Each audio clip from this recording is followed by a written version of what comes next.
So for the example, we'll use a 1/2 inch nipple here. This is National Pipe thread. If you've ever wondered that the threads look like they taper in a little bit, they actually do.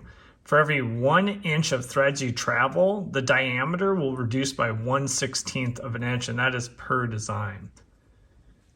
Now, if you tried to just bring together this pipe within an elbow, it would easily thread in at the start, and then you'd really start to hit some resistance. The problem is that is not going to equal a leak-free fitting. So you just have metal on metal there, and the contact area would not be enough to stop water, especially pressurized water, from leaking out. And that is where Teflon tape comes in. So you can get just a standard 1/2 inch roll of Teflon tape at any home improvement store.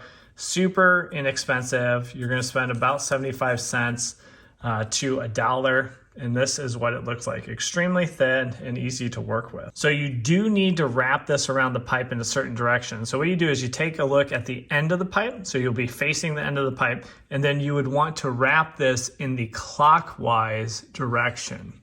So you can take the Teflon tape and kind of contour it to the threads. At the start, you will not pull much until you complete your first wrap, because then the Teflon tape will be holding on to itself. So you can either roll the pipe in your hand, or you could wrap the tape around.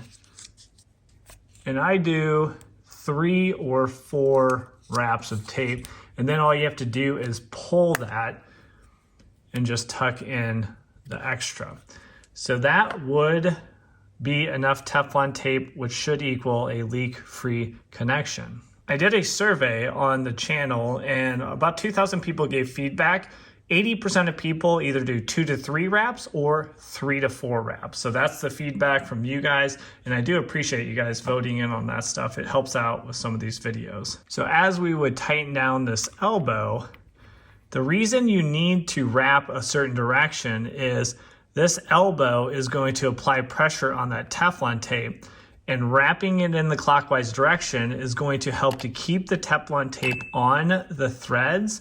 So what would happen if we went the other direction? So if we look at the end of our pipe, what would happen if we went in the counterclockwise direction? So now we have the Teflon tape in the counterclockwise direction, which is not the correct direction, right? We'd always want to go clockwise, not counterclockwise like we did here. So as you would start to tighten on your fitting, you see how the Teflon tape starts to unwind and move?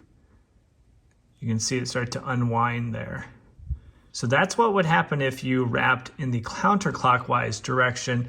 The fitting, as it tightens up, will want to unroll your Teflon tape, which you can see would cause a problem trying to get that leak-free connection.